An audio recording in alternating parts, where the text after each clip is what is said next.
We're coming out dangerous. Rockets going off. Sometimes the brightest stars shine for the shortest amount of time. Yeah, oh yeah. They heard us all across Tallahassee after that one. We got to bring home the W. Oh, yeah. We're going to destroy them. Put them on the Heisman watch. They're fine, man. Big Ben Player of the Year. We're going to be a force to be reckoned with. I played a little adult league goalie. I felt like I scored in the World Cup, but I didn't even score. Controversy? Question mark? Pure chaos. Go crazy was insane. Chris Petley, he was the defensive MVP of the 2019 season. Oh yeah, no, I'm in my prime right now. Let's go. All right, welcome aboard here. Episode 43. Man, it feels like it's just yesterday that we got it going. But of course, we know you, the TallySC fan, want to get some more info. So of course, your boys, Andrew, Joop, Trent, and Young are back at it. How we doing today, Trent? Excellent, Joop. We got some playoffs going on this week, buddy. Yes, so how about it, Trent? So I know there's a lot of conversation going on along the club. But for the second consecutive year in the National League, third time ever, here, Tallahassee Soccer Club is making the playoffs. So let's just sit in that for a minute. 2 for 2 in the Joel DeCastro era. No big deal. There you go. Things are off and rolling. So playoffs coming this Saturday. And I love that meaningful games are played on the weekends, Trent. It's almost like that's how it was designed. So, of course, I had to dress up. It's business season. Season number 2, postseason. You got the collar on. I got the shirt and tie, Trent. It's just like all business going forward here to the postseason. So let's go ahead and rip it off, man. What kind of business are we expecting here? Boom. So if the playoffs started today, that is your beautiful bracket. And Trent, a little bit of a change. One on the left side, one on the right side. But what's your kind of viewpoint going into the bracket here as playoffs begin this weekend? I mean, I think the biggest thing is that we've still got that one game in the East looming overhead. We've got Naples still going to play Miami, and that's going to dictate potentially who the number 1 overall seed for the entire conference is. So if Naples gets the 3 points over Miami, they've got the number 1 seed over Pensacola. So if, they're to meet in the final, then Pensacola's got to go all the way down there, way different than Naples coming up to Pensacola, obviously. And then, not to get too far into it, but if Miami's able to play spoiler, then that kind of changes the entire landscape as well. So, I mean, real crazy stuff going on over there. Jax really has a good shot of not making the playoffs. Not making the number 1 seed. They've obviously cemented themselves in the playoffs. But if Miami is able to get 3 points over Naples this week, then Jax, for the first time in a long time, isn't going to have the 1 seed and not have home field advantage. So that's going to be crazy.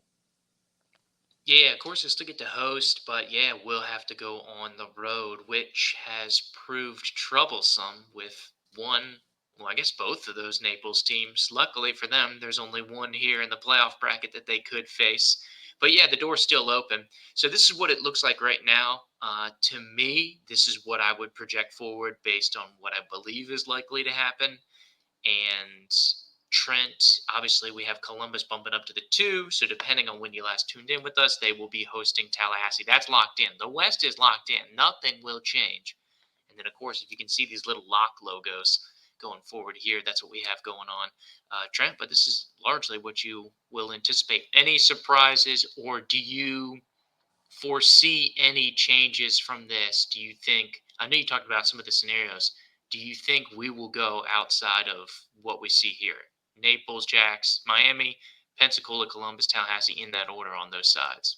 No, I think it'll stay. Obviously, on the West, it's got to stay, right? We don't have any games left, just the one remaining game in the East. So I think I know the only way that Naples falls out of the 1 seed is with a loss to Miami. We just saw Miami this weekend. We beat them 3-0 convincingly. Could have been a couple more potentially.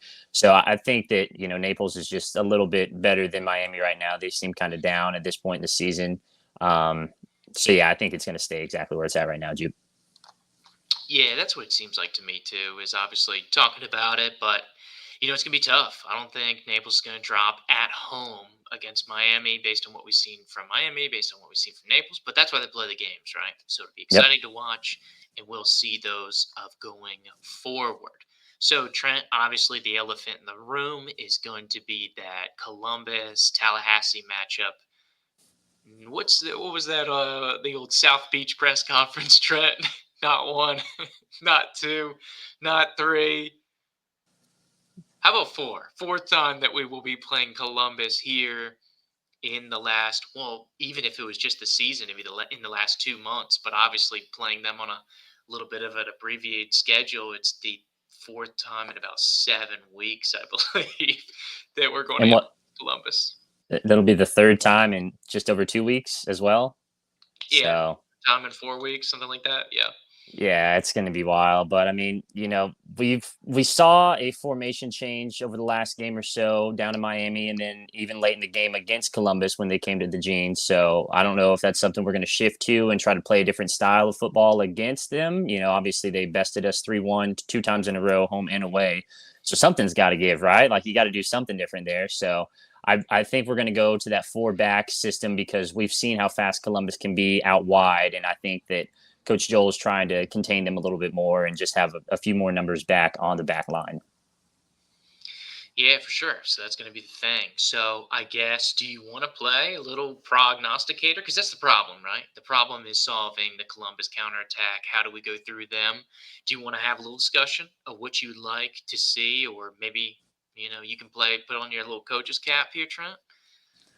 I mean, I don't know what good it'll do because we know Coach Joel's the man in charge. But yeah, we can speculate all we want, right? Yeah, I mean, I think that would facilitate an interesting conversation. I think a lot of people have the same thing. It's just like, okay, last 2 times we lost to Columbus, two identical scores. What can we try out? So obviously, want to put it out there that there's a reason we're not involved in the coaching staff, right? We're throwing out there. We're just trying to stoke the fire a little bit. Obviously, as TSC fans, we want to see them succeed and looking for that. And we know Columbus is tough, and a lot of their strengths kind of match up really toughly here with our boys from TSC. And so, how do we solve this problem? Or maybe what are some things that we could maybe try? Because I think if we go in there with the same mindset, it's just like, all right, we're just going to play harder. It's just like, like how many times do we have to play this game here, Trent? So give us your thoughts. Maybe it's approaches, maybe it's kind of things that you would like to kind of play out. What you think? What's Coach Trent up to right now? So Coach Trent really liked the Miami film. It seemed like it was a more direct 4-4-2. You and I have talked about them switching to that brand in the past. And so with that, there are just more direct channels for the passes. And obviously there's one more on the back line. The midfield doesn't have to come back and cover as much because there is one more defender already back there.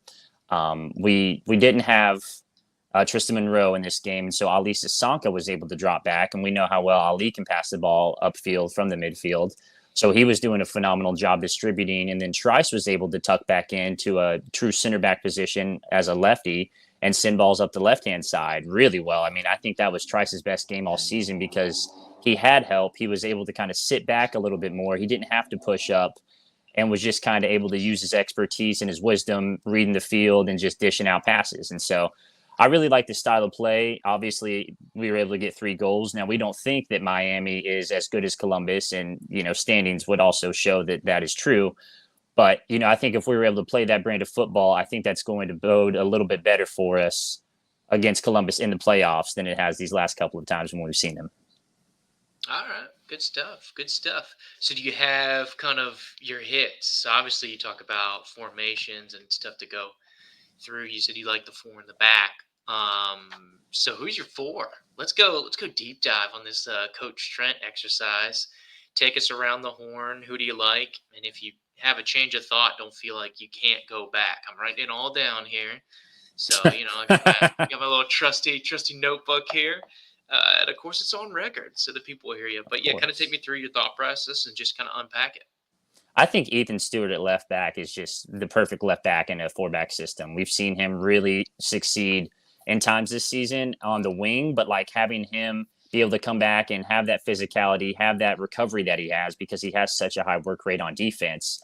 And then obviously his speed on offense. He's got such a great left foot, able to shoot and pass the ball really well.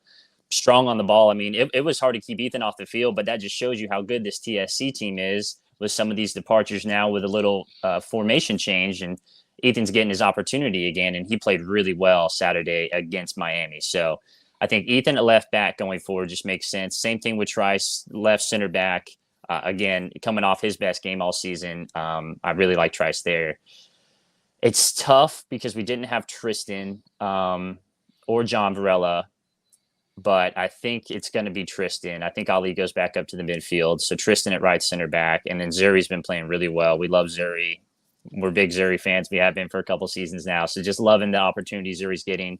And same thing with Ethan. He's just a great player with a lot of speed, really strong on the ball, and plays great defense. Is very physical for somebody his stature. So I love Zuri on the right. He's been playing great last couple of games. So that's what I'm going with. All right. What about bouncing up into that midfield? Because obviously we solidified the base. So you going like hard 4-4-2? Are we talking 4-3-3? What do you like? Are we going 4-5-1?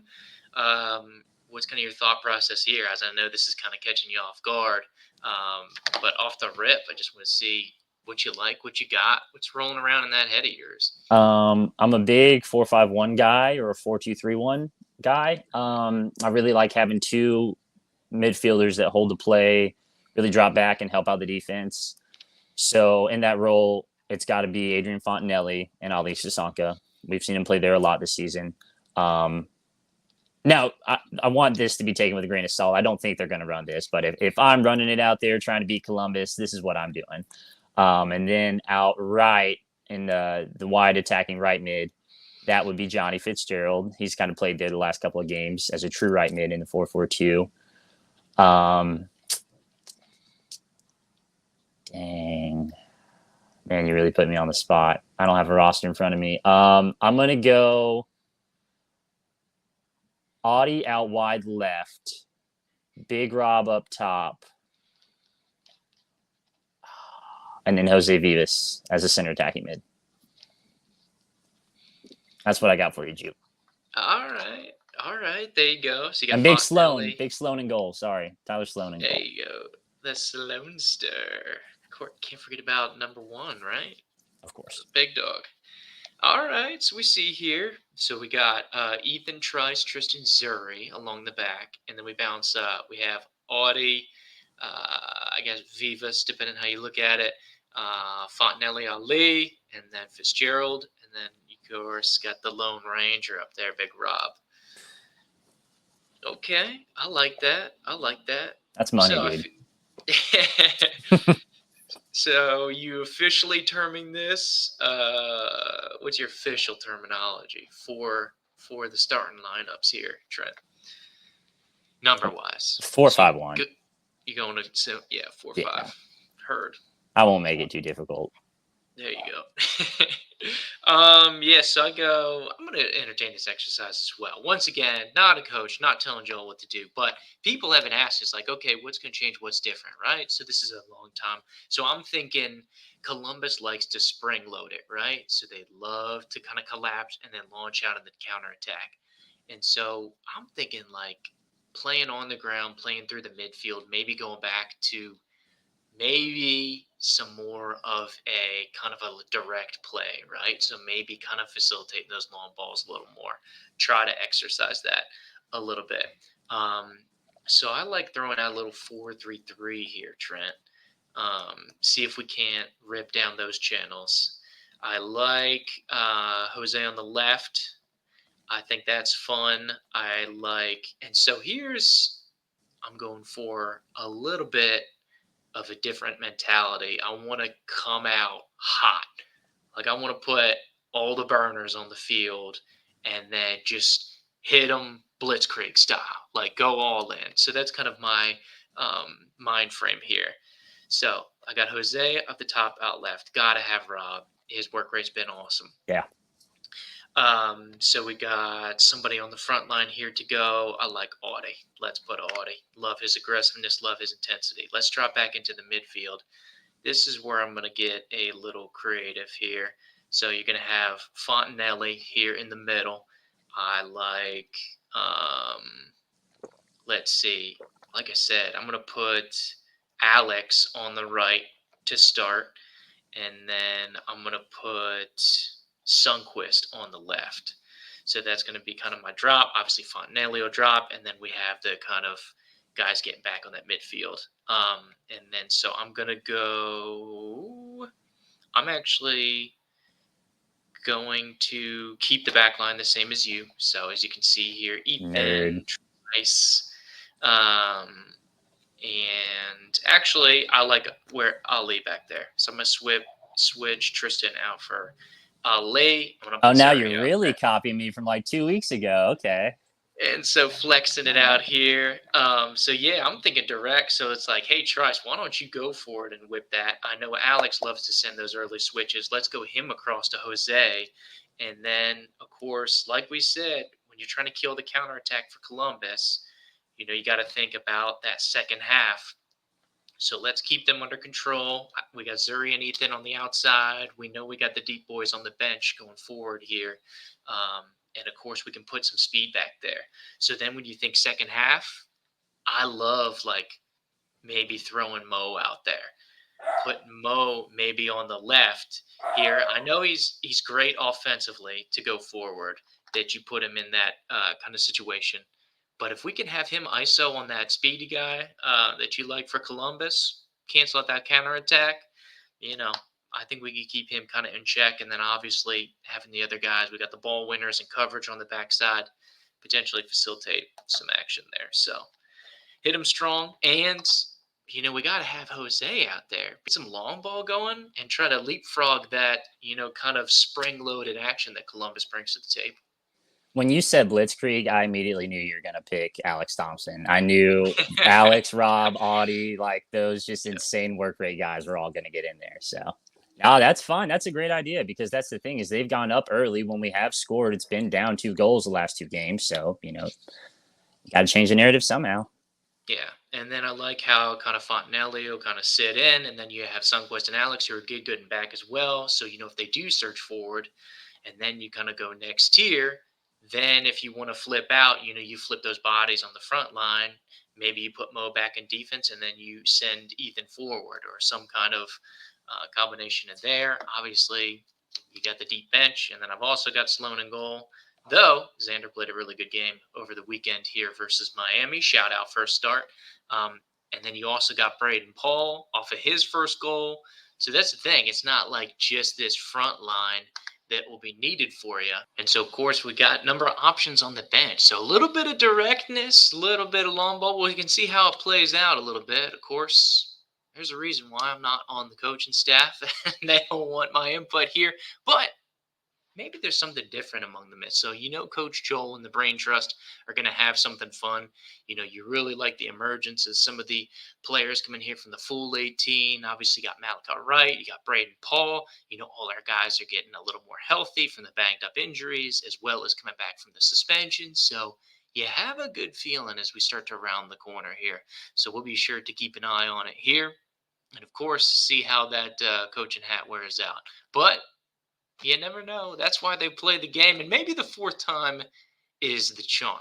So we're going to jump out here for a quick break, come back on the other side. We still have so much more to get rocking and rolling for you here today as we talk playoffs, as we talk league, as we recap, so much more. So come right on back with us.